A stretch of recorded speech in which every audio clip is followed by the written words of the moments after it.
இப்போ பார்க்க வேண்டாம்னா if a 32 men working 12 hours a day can do work in 15 days, then how many men are working 10 hours a day can do double that work in 24 days கொடுத்தாங்க. அதாவது நமக்கு என்னென்ன கொடுத்துருக்காங்க, first இருக்கிறீங்களா days கொடுத்துருக்காங்க,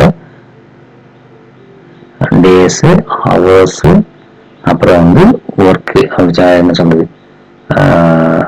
பீப்புள் அப்படி கொடுத்துருக்காங்க. அதாவது மென் அப்படி எடுத்துக்கலாம். இது வந்து எத்தனை நாள் வேலை பார்க்குறாங்க அப்படின்னா 15 நாட்கள், அப்புறம் வந்து 12 மணி நேரம், 32 ஆட்கள் வேலை செய்யறாங்க. அதுவே வந்து 24 நாட்கள் வேலை செய்யும்போது 10 மணி நேரம் வேலை செஞ்சா, அதாவது 15 நாள் 12 மணி நேரம் 32 பேர் செய்யற வேலையை 24 நாட்கள் 10 மணி நேரம் செய்யும்போது இங்கே தேவைப்படக்கூடிய ஆட்களின் எத்தனை அப்படிங்கிறத கேள்வி கேட்டிருக்காங்க.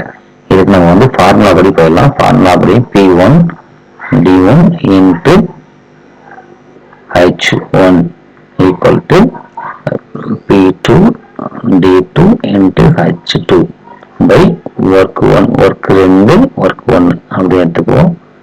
இப்போ இவங்க ஒர்க்கு எல்லாமே ஒரே ஒர்க்கு தான். அப்போ வந்து நம்ம கீழே ஒன்றுன்னு போட தேவையில்லை. இந்த ஃபார்முலா அப்படி நம்ம அப்ளை பண்ணணும் அப்படின்னா 15 into 12 into 32 equal to 24 into 10 into x. அப்போ x மட்டும் இங்கே வச்சுக்கிட்டு மிச்சம் அங்கே கொண்டு போனோம் அப்படின்னா 15 into 12 into 32 by 24 into 10. Okay, இதை நம்ம கட் பண்ணி பார்க்கலாம். கட் பண்ணோம்னா ஈஸியாக கிடைச்சிடும். இது 1, இது 2, இது பாருங்க, இது வந்து 3, இது வந்து 2, இது ரெண்டையும் கட் பண்ணீங்கன்னா 4 கிடைக்கும். சாரி 8 கிடைக்கும். 8 32. அப்புறம் 8 into equal to 24 நாட்கள் என்பதே சரியான விடை. சாரி 24 கிடைச்சிருக்கு.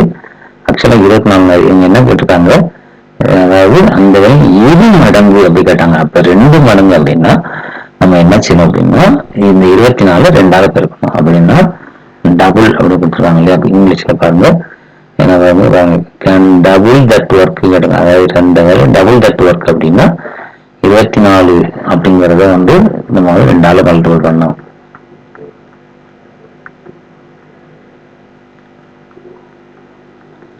டபுள் தட் ஒர்க் வந்து 2 into 24 equal to 48. இதுதான் நமக்கு தேவையான ஆன்சர். தேங்க்யூ.